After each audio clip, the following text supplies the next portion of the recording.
Hey everyone, welcome back to my channel. I'm really excited for today's video because I just got my very first sketchbook, which sounds kind of crazy to say considering I've been posting art content on this channel for over a year now. But to be honest, most of my paintings I do on pieces of watercolor paper from pads of watercolor paper. Like you see all around me, these are all just pieces of paper from watercolor paper pads. And that totally works, but I think that the benefit of having something like a sketchbook is that it's like a license to just play and it doesn't feel like it has to be so finished. And so I'm excited to do that. And I'm currently on a mission to allow myself to play a little bit more, to develop a style that I really like and just play with different styles. So that's why I'm really excited to start my sketchbook. Without further ado, let's get painting.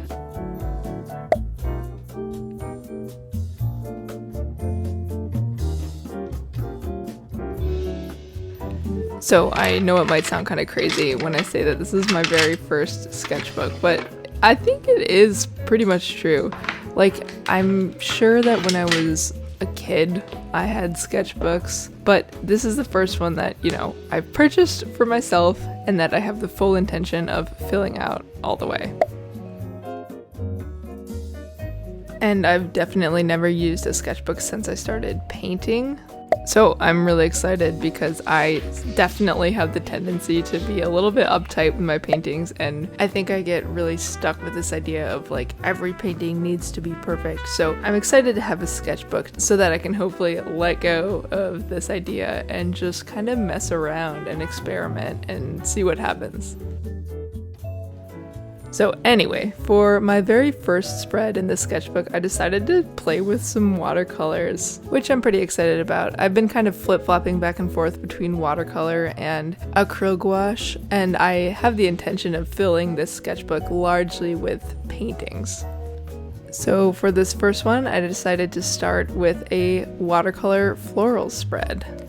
Now, I have tried painting flowers several times before, and every time I do, I convince myself that I'm just not good at florals.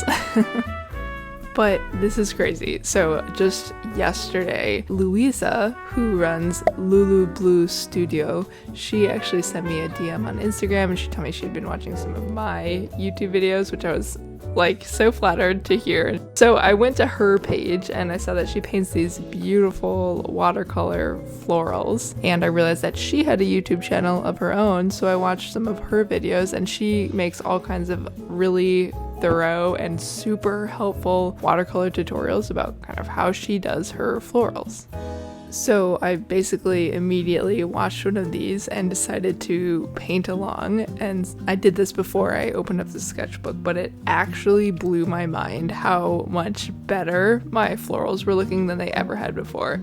Like, I can show a picture here of what my final painting looked like when I followed her tutorial, and I'll put a link to the specific tutorial I followed in the description, so if you want to do the same one, you know, please go ahead and do it. But basically, after following this tutorial, I realized that there were two main things that were causing me to struggle with my florals. So the first one is that I was just afraid to let all of my different elements touch each other. And I think this is partially a result of the fact that I mostly work in surface pattern design, and so it's kind of easier if your different elements aren't touching on the page. But I think that that means that ultimately when I'm trying to paint flowers, everything just looks very stiff and kind of awkward. So that was one big thing. And then the other thing I learned is that I just wasn't layering enough, and it's so funny it took me this long to realize that, especially because I am working so much more with acrylic gouache these days and I do a lot of layering with that, but for some reason I just didn't realize the impact that doing a lot of watercolor layers can have, and it seriously blew my mind. Like, I could not believe how excited I was after I finished that tutorial. So all that to say, I was just excited to keep trying this technique and keep learning, and so that's why I decided to paint watercolor florals in my very first spread in my very first sketchbook. So this time I used my own reference photo but tried to apply similar techniques as what I learned in the tutorial. Now, something that's been interesting to kind of figure out is that, so when I did the original tutorial, I was using, again, my typical watercolor paper pad. And so for that one, it was my Arches cold press watercolor paper. So that's a really high quality, very textured, 100% cotton 300 GSM paper, so it holds colors and the pigments very, very well. Whereas the paper in this sketchbook is more mixed media. It's not really watercolor specific. And I found that my watercolors were, well, firstly kind of moving around the page a bit more than they do on the higher end watercolor paper, and also that they were drying a little bit more dull. So I had to modify my approach a little bit here to try and get some more increased pigmentation wherever I could. But still, overall, I'm pretty happy with the way that the colors turned out in this spread. Another thing I've been experimenting with in my sketchbook here is using this flat brush. This is also relatively new to me. It's something I got for Christmas, but I just haven't had a ton of time to play with it since then. I have been 100% just using my silver brush, black velvet round brushes for basically every painting I've ever done. And I've decided to kind of try and branch out, and I'm hoping that using some of these flat brushes will help me loosen up my style a little bit, especially with my acrylic gouache paintings, but more on that in a little bit. As I learn more about painting and I just practice more, something I'm trying to be a little more intentional about is my brush strokes. And it's kind of funny when I say be more intentional, it kind of just means loosen those up some more and change them around and put a little bit of thought into them, whereas like I truly put zero thought into my brush strokes before. So anyway, that's just one of those things that's on my list of things that I want to play around with in this sketchbook. I think that since I don't really have any kind of formal background in art, and I'm still, I consider myself still relatively new to the art world since I've only been doing this for like less than 2 years, or maybe just around 2 years now of painting relatively regularly. I really want to take some time to use this sketchbook to just practice techniques that I don't generally, set aside time to focus on. The kinds of things that maybe I would have learned if I did go to art school or did take some more formal classes. So, for example, things that I really am interested in doing would involve like master studies for both, contemporary and historical artists to really study how other people lay down their brushstrokes or use color. And I think I used to think that doing something like this would be like against the rules. It felt like it was cheating or copying or plagiarism. But what I've come to learn is that like as long as you're not selling your artwork that you're copying from other people, then it's actually a really valuable thing to do, to copy other artists. And what I'm kind of envisioning is basically something very similar to what I'm doing with these watercolor flowers here, which is that I will do some master studies in this sketchbook and then apply the techniques that I learn by doing that to some original work also within the sketchbook, just to pull it all together and practice and eventually, hopefully, kind of bring together all of my favorite parts of the different techniques that I'm learning by doing this. And honestly, there's something very comforting in the thought that like I don't have to figure this all out on my own.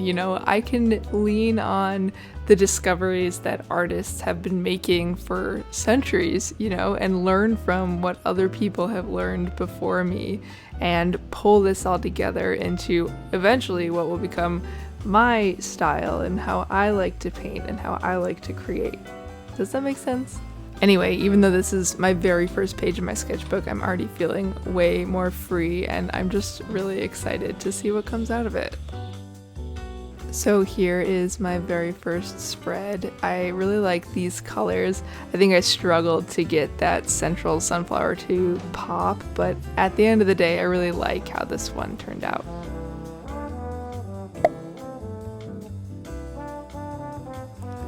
Okay, so I was really feeling the momentum from that first spread and I decided to keep going. And since I used watercolor on the first spread, I decided for the second spread I wanted to use acrylic gouache just to see how it worked on this paper and to see how it looked on my sketchbook. I have been really loving painting baked goods these days, especially baked goods by Cloudy Kitchen. If you've been around, you know that this is true. So I had this vision for this spread to basically do a 60-minute study of one of her baked goods. So I'm doing cream puffs here. And then I also wanted to do a 10-minute study of the same subject. So the reason that I wanted to do this is because one of my big goals that I've been working towards is to figure out how to generally loosen up my art style. So I know we already talked about this with my watercolor florals, but this is kind of true across the board. So like I said, I've loved painting these baked goods, but at the same time, I know I'm also, like, again, a little bit uptight with it, just meaning that I paint in a very representational way. And there's nothing wrong with that, but I really want to try learning a more suggestive way of painting, a looser style, you know what I'm saying? So basically my vision for this spread was that on the left-hand side, so the one I'm working on right now, this one is going to be kind of the way that I've been painting so far. So my more representational style, my more highly detailed, less loose style. And then I would set myself a timer for 10 minutes, and I'm basically going to end up painting the exact same cream puff, but I'm only giving myself 10 minutes to do the whole thing, because I think that giving myself time constraints is one of the very best ways that I can help start to learn this looser style and stop like overthinking every single little detail in all of my paintings. It's kind of funny because when I initially set myself this goal, I was like, ooh, maybe I'll do like 30 minutes for the left-hand side and then 10 minutes for the right-hand side, because I'm like, I feel like I can definitely do this cream puff in 30 minutes, but I don't know, maybe I'm just a really slow painter, maybe I just kind of obsessed over the details too much, but I definitely needed just about 60 minutes to wrap up this whole painting on the left-hand side. This is honestly something that I second guess myself about all the time, because I genuinely am not sure if I'm actually just a really slow painter or if I'm just kind of like surrounded by speed paints all the time, so I have no idea how long things are actually supposed to take. But I will say for me, 60 minutes is what it took to do this one. So in the spirit of using my sketchbook as a place to play and experiment, I have never really done a background like this before, but I decided it would be kind of fun. That's why I set up the whole washi tape situation, especially because it's supremely satisfying to peel off the washi tape when you're done. But I also just love the way it looks, and I think it's a really interesting artistic choice to decide what color you want to use for the background. So it's something I definitely want to play with.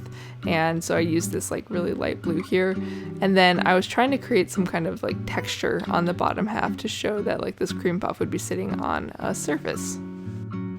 I love bringing in the darkest shades at the end that sometimes get covered up by some of the other layers in my acrylic gouache paintings, and then also some of those shadows, because it really helps the painting pop. So it's just such a fun part of the process.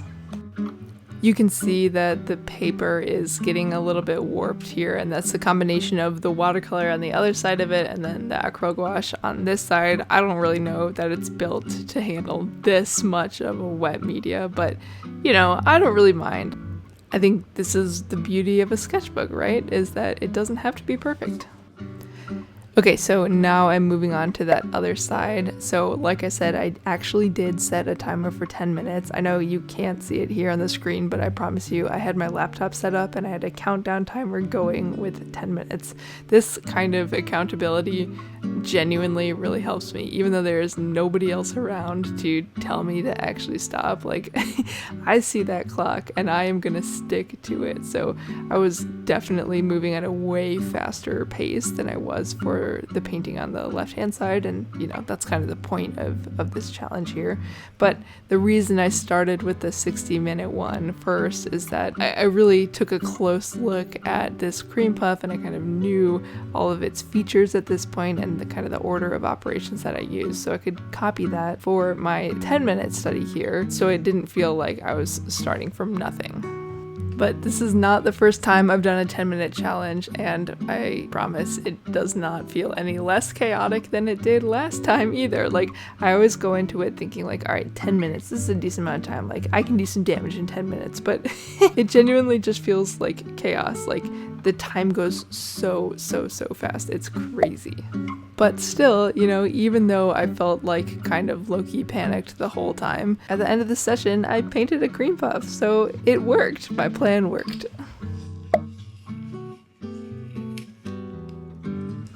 I genuinely might do more of these paintings with backgrounds in them solely so that I can pull washi tape off.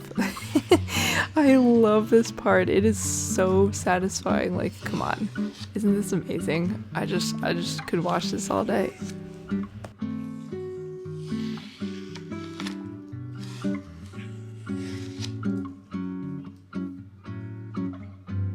So here are the final paintings.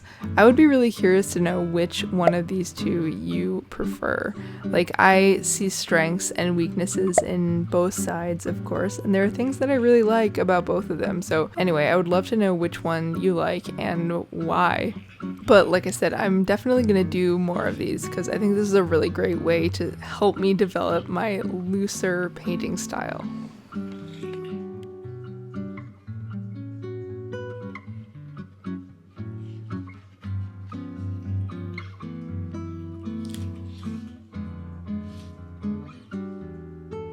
So I hope you enjoyed watching me paint the first couple of spreads in my sketchbook. It was really fun. I also, I didn't film this, but I started the front page. So it just says Peppa Studios and it says today's date and March 2, 2024 to whenever. So yeah, that's very exciting. I'm really happy with how these spreads turned out. This is pretty fun. I am excited to see where I can keep going with these looser watercolor flowers. I mean, like I said, I think the paper isn't great for watercolor. It bends and warps a little bit, but honestly, I'm fine with that. I think it'll look cool when the sketchbook is full and all the paper is all like warped and whatever. It'll feel very lived in, I guess. So yeah, I'm really excited with this one. And this one's fun too. I think I'm gonna keep trying to do things like this to develop this looser style because there's some things I love about this and some things that I think I could do better. But it was really fun to do a quick 10-minute study and I'm sure I'll do plenty more of these. So I hope you enjoyed watching me start out this sketchbook. If you enjoyed watching me paint those cream puffs, I actually have another video on my channel that you can watch right here where I paint the same raspberry tart in 60 minutes, 10 minutes, and then 60 seconds. So with that, thank you very much for watching this video and I will see you very soon in my next one. Take care, everyone.